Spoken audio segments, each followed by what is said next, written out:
ওখানে বসায় এই অবস্থায় রাইটার সংসদে আক্রমণ শহীদ চমৎকার সাতপাস এটা চেষ্টা হোক এটাকে নিয়ন্ত্রণে ছোটখাটো বড় খেলার শুভ শেরপুর ফুটবল একাডেমিতে নিয়মিত খেলে আজকে শেরপুর ফুটবল একাডেমি তিনি প্রতিষ্ঠাতা পরিচালক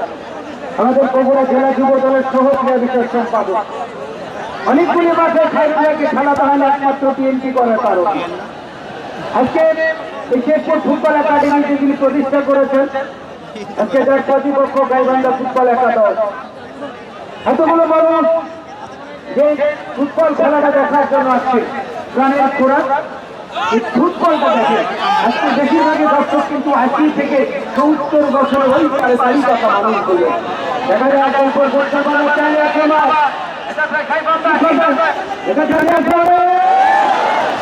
পঞ্চান্ন লাগে